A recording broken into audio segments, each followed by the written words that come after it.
ಎಲ್ಲ ವೀಕ್ಷಕರಿಗೆ ನಮಸ್ತೆ. ಈ ದಿನ ನಾನು ಲಕ್ಷ್ಮೀ ಹೃದಯ ರಂಗೋಲಿ ಹೇಗೆ ಹಾಕೋದು ತೋರಿಸ್ತೇನೆ. ಇದು ಮಾತ್ರ ಡೆಮೋ, ದೇವರ ಕೋಣೆಯಲ್ಲಿ ಹಾಕುವಂಥದ್ದು ಡೆಮೋ ಮಾಡಿ ತೋರಿಸ್ತಾ ಇದ್ದೇನೆ. 11 ಚುಕ್ಕಿ ಹಾಕಬೇಕು. ಮಧ್ಯದಲ್ಲಿ 6ರಲ್ಲಿ ಒಂದು ರೌಂಡಾಗಿ ನಾವು ಮಾಡ್ಕೊಳ್ಬೇಕು. ನಂತರ 5 ಆ ಸೈಡ್ ಈ ಸೈಡ್ ಹಾಕ್ಕೊಳ್ಬೇಕು. ನೋಡಿ ಹೇಗೆ ಹಾಕೋದು ಅಂತೇಳಿ ತೋರಿಸ್ತೇನೆ. ತುಂಬ ಸುಲಭ ಇದು ದೇವರ ಕೋಣೆಯಲ್ಲಿ ಹಾಕಿದರೆ ತುಂಬ ಒಳ್ಳೆಯದು. ಶುಕ್ರವಾರ ಮಂಗಳವಾರ ಹಾಕ್ಬೋದು ಇದು, ಅಥವಾ ದಿನ ಹಾಕಿದರೂ ಕೂಡ ಒಳ್ಳೆಯದೇ. ಈಗ ನಾನು ಶುಕ್ರವಾರದ್ದು ಮತ್ತು ಶನಿವಾರದ್ದು 2 ರಂಗೋಲಿ ಒಂದರಲ್ಲೇ ತೋರಿಸ್ತೇನೆ. ಇದು ಹಾಕಿದ ಮೇಲೆ ಇನ್ನು ನೆಕ್ಸ್ಟ್ ಇದು ಶನಿವಾರ ರಂಗೋಲಿ, ಇನ್ನು ಆದಿತ್ಯವಾರದ್ದು ಒಂದು ರಂಗೋಲಿ ಹಾಕಿದರೆ ಆಯಿತು. ಎಲ್ಲ ಒಂದು ವಾರದ್ದು ಫುಲ್ಲು ನಾನು ರಂಗೋಲಿ ಹೇಗೆ ಹಾಕೋದು ತೋರಿಸಿದ್ದೇನೆ. ಮತ್ತು ನೆಕ್ಸ್ಟ್ ಇನ್ನು ಬೇರೆ ಬೇರೆ ರಂಗೋಲಿ ಹಾಕಿ ತೋರಿಸ್ತೇನೆ ನಾನು. ಈ ರಂಗೋಲಿ ಹಾಕುವಾಗ ನಾವು ಸುಮ್ಮನೆ ಕೂತ್ಕೊಳ್ಳೋ ಬದಲು ಯಾವುದಾದ್ರೂ ಒಂದು ದೇವರ ಸ್ತೋತ್ರ ಹೇಳಿದರೂ ಆಗ್ಬೋದು. ನೋಡಿ ಹೀಗೆ ಮೂರು ಹಾಕಿ ಒಂದು ಹೀಗೆ ಕರಾದ್ವೇನ ಕಮಲೇ ಧಾರಯಂತಿಂ ಸ್ವಲೀಲಾಯ ಹಾರನೂಪುರ ಸಂಯುಕ್ತಂ ಲಕ್ಷ್ಮೀದೇವಿ ನಮಮ್ಯಹಂ ಲಕ್ಷ್ಮೀಂ ಕ್ಷೀರಸಮುದ್ರಾ ರಾಜತನಯಂ ಶ್ರೀರಂಗಧಾಮೇಶ್ವರಿಂ दासीभूतसमस्त देववनीतं लोकैकदीपाङ्कुरं श्रीमन्दकटाक्षलब्धविभव ब्रह्मेन्द्रगङ्गाधरं त्वं त्रैलोक्या कुटुम्बिनी सरसीजं वन्दे मुकुन्दप्रियम्.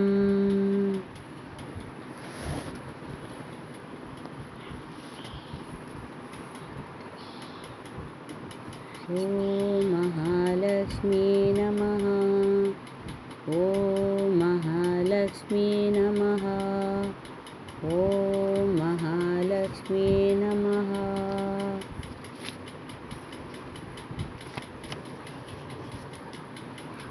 ಈಗ ಐಗಿರಿ ನಂದಿನಿ ಹೇಳ್ತೇವೆ. ನನ್ನ ಪುಟ್ಟ ಒಂದು ಮೊಮ್ಮಗುಂಟು, ಅದು ಮತ್ತೆ ನಾನು. ಐಗಿರಿ ನಂದಿನಿ ನಂದಿತ ಮೇದಿನಿ ವಿಶ್ವೈನೋದಿನಿ ನಂದರುತೆ ಗಿರಿವರವಿಂದ ಶಿರೋಡಿನಿ ವಾಸಿನಿ ವಿಷ್ಣು ವಿದಾಶಿನಿ ವಿಷ್ಣುನುತೆ ಭಗವತಿ ಹೇ ಶಿತಿ ಕಂಠಕ ತುಂಬಿನಿ ಬೂರಿಕ ತುಂಬಿನಿ ಬೂರಿಕತೆ ಜಯ ಜಯ ಹೇ ಮಹಿಷಾಸುರ ಮರ್ದಿನಿ ಅಮ್ಮೆಗ ಪದ್ಯನ್ ಸೈಲಸ್ತೆ. ಗುಡ್ ಬಾಬು.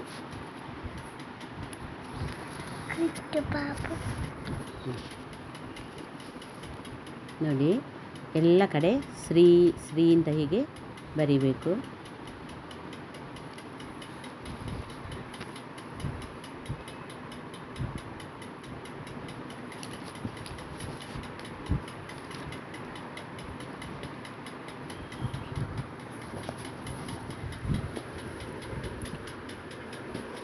ಓಂ ಮಹಾಲಕ್ಷ್ಮೀ ನಮಃ. ಓಂ ಮಹಾಲಕ್ಷ್ಮೀ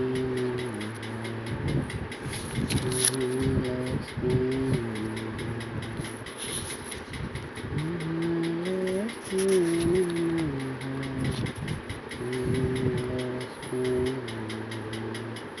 ಸಿದ್ಧಲಕ್ಷ್ಮೀ ಮೋಕ್ಷಲಕ್ಷ್ಮೀ ಜಯಲಕ್ಷ್ಮೀ ಸರಸ್ವತಿ ಶ್ರೀಲಕ್ಷ್ಮೀ ವರಲಕ್ಷ್ಮೀ ಚ ಪ್ರಸನ್ನಾ ಭವ ಸರ್ವದಾ. ಲಕ್ಷ್ಮೀ ಹೃದಯ ರಂಗೋಲಿ. ನೆಕ್ಸ್ಟ್ ನೋಡಿ ಈಗ ಆಂಜನೇಯ ರಂಗೋಲಿ. ಅಂದರೆ ಇದು ಆರೋಗ್ಯಕ್ಕೆಲ್ಲ ತುಂಬ ಒಳ್ಳೆಯದು. ದಿನ ಶನಿವಾರ ಹಾಕ್ಕೊಳ್ಬೇಕು. ಮತ್ತು ಆಂಜನೇಯನ ಬದಲು ನಾವು ರಾಮನ ಜಪ ಮಾಡಬೇಕು. ಆಗ ಆಂಜನೇಯನಿಗೆ ತುಂಬ ಖುಷಿಯಾಗ್ತದಂತೆ. ನಾವು ಆಂಜನೇಯನ ಮುಂದೆ ಹೋಗಿ ಆಂಜನೇಯನನ್ನು ಒಮ್ಮೆ ನೆನೆಸಿದರೆ ಸಾಕು. ನೆಕ್ಸ್ಟೆಲ್ಲ ನಾವು ರಾಮ ರಾಮ ರಾಮ ಅಂತ ಹೇಳಬೇಕಂತೆ. ಆವಾಗ ಆಂಜನೇಯನಿಗೆ ತುಂಬ ಖುಷಿಯಾಗ್ತದಂತೆ. ಅಯ್ಯೋ ನಾನು ಕೂಡ ರಾಮನನ್ನೇ ರಾಮ ರಾಮ ಅಂತ ಪ್ರೇಯರ್ ಮಾಡೋದು, ಅಂದರೆ ನೆನೆಸೋದು. ಹೃದಯದಲ್ಲಿ ರಾಮನನ್ನು ನಾನು ರಾಮ ರಾಮ ಅಂತ ಹೇಳ್ತಾ ಇರ್ತೇನೆ. ಇವರು ಕೂಡ ರಾಮ ರಾಮ ಅಂತ ಹೇಳ್ತಾರಲ್ಲ, ದೇವರು ನಿಮಗೆ ಒಳ್ಳೇದು ಮಾಡಲಿ ಅಂತೇಳಿ ರಾಮ ಹನುಮಂತ ಆಶೀರ್ವಾದ ಮಾಡ್ತಾನಂತೆ. ತುಂಬ ಖುಷಿಯಂತೆ ರಾಮನ ಜಪ ಮಾಡಿದರೆ ಹನುಮಂತನ ಎದುರು. ಹಾಗಾಗಿ ಇದು ಹನುಮಂತನ ರಂಗೋಲಿ. ನೋಡಿ, ಇಲ್ಲೆಲ್ಲ ಫುಲ್ಲು ನಾನು ರಾಮ ರಾಮ ಅಂತ ಬರಿತೇನೆ. ಇದು ಆರೋಗ್ಯಕ್ಕೆ ಕೂಡ ತುಂಬ ಒಳ್ಳೆಯದಂತೆ ಈ ರಂಗೋಲಿ ಹಾಕಿದರೆ. ಯಾವುದಾದ್ರೂ ನಾವು ಆಂಜನೇಯನ ಸ್ತೋತ್ರ ಕೂಡ ಹೇಳಿಕೊಂಡು ಹಾಕ್ಕೊಳ್ಬೋದು ರಂಗೋಲಿ, ಅಥವಾ ಬೇರೆ ಯಾವುದಾದ್ರೂ ನಾವು ಭಜನೆ ಹೇಳಿಕೊಂಡು ಕೂಡ ಹಾಕ್ಕೊಳ್ಬೋದು. ಆಂಜನೇಯ ನಮಃ, ಓಂ ಶ್ರೀ ಆಂಜನೇಯ ನಮಃ, ಅಥವಾ ರಾಮಾಷ್ಟಕ ಕೂಡ ಹೇಳ್ಕೊಳ್ಬೋದು ನಾವು. ಭಜೆ ವಿಶೇಷ ಸುಂದರಂ ಸಮಸ್ತ ಪಾಪ ಖಂಡನಂ ಸ್ವಭಕ್ತಿ ಚಿತ್ತರಂಜನ ಸುದೈವ ರಾಮಮದ್ವಯಂ ಜಟಕಮಲಾಶ ಶೋಭಿತಂ ಸಮಸ್ತ ಪಾಪನಾಶಕಂ ಸ್ವಭಕ್ತ ಭೀತಿಭಂಜನಂ ನಂ ಭಜೆ ರಾಮಮದ್ವಯಂ ನಿಜ ಸ್ವರೂಪ ಬೋಧಕಂ ಕೃಪಾಕರಂ ಭವಾಪಹಂ ಸಮಂ ಶಿವಂ ನಿರಂಜನಂ ಭಜೆ ರಾಮಮದ್ವಯಂ ಸಹ ಪ್ರಪಂಚಕಲ್ಪಿತಂ ಹೈನಾಮರೂಪವಾಸ್ತವಂ ನಿರಾಕೃತಿ ನಿರಾಮಯಂ ಭಜೆ ರಾಮಮದ್ವಯಂ ನಿಷ್ಪ್ರಪಂಚ ನಿರ್ವಿಕಲ್ಪ ನಿರ್ಮಲಂ ನಿರಾಮಯಂ ಚಿದೇಕರೂಪ ಸಂತತಂ ಭಜೇಹ್ಯಹಂ ರಾಮಮದ್ವಯಂ ಭವಾಬ್ಧಿಪೋತರೂಪಕಂ ಹೈಶೇಷದೇಹಕಲ್ಪಿತಂ ಗುಣಾಕರಂ ಕೃಪಾಕರಂ ಭಜೆ ರಾಮಮದ್ವಯಂ.